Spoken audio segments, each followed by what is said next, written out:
সামুদ্রিক জলসীমায় যে সরকার কর্তৃক যে অবৈধ ডোর হয়, সাধারণত ট্রলিং যেটা বলি আমরা, সেটা নিষেধ করা হয়েছে এবং বাংলাদেশ সামুদ্রিক মৎস্য আইন অনুযায়ী এই অবৈধ ট্রল রোধে মূলত বাংলাদেশ কোস্টগার্ড, বাংলাদেশ নৌবাহিনী মূলত এই কার্যক্রমটা পরিচালনা করে থাকে।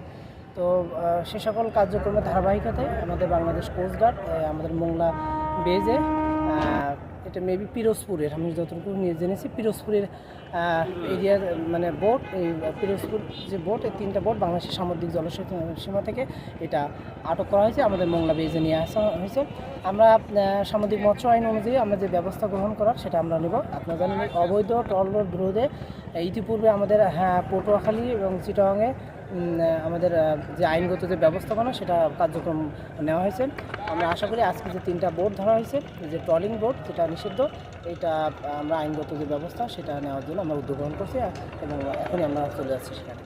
ওই বোটে যে মাছ রয়েছে সে বিষয়ে আচ্ছা, আপনারা জানেন আসলে এটা 2টা উপায় আছে। আমরা চেষ্টা করব যে রেগুলার মামলা অথবা বাংলাদেশ কোস্টগার্ড যেহেতু ধরছে, ধরার পরে যে আটককৃত যে বোট, এই বোটের পরিপ্রেক্ষিতে তারা রেগুলার মামলা অথবা তারা যে তাদেরও একটা দায়িত্বপ্রাপ্ত কর্মকর্তা হিসেবে তারা মামলা পরিচালনা করতে পারবে।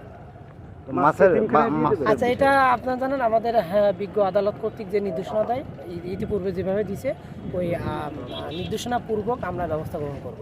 আরেকটা বিষয়, জেলেরা কিন্তু একটা অভিযোগ করছে যে এইগুলো হচ্ছে ছোট ট্রলার, হ্যাঁ, এগুলো আপনারা ধরে নিয়ে আসছেন, আর বড় যে ট্রলিং বোট রয়েছে সেগুলো কিন্তু আপনারা ধরেন না। ট্রলিং বলতে নিষিদ্ধ সাধারণত, হ্যাঁ, ছোটো সাইজ হোক বড় হোক এটা নিষিদ্ধ।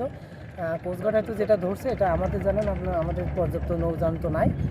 কোস্টগার্ড যেহেতু ধরছে এটা ট্রলিং রোধ করার জন্য মূলত এটা কার্যক্রম তারা পরিচালনা করে থাকে, অভিযান বা মোবাইল কোর্ট, এই জন্য আমরা করে থাকি।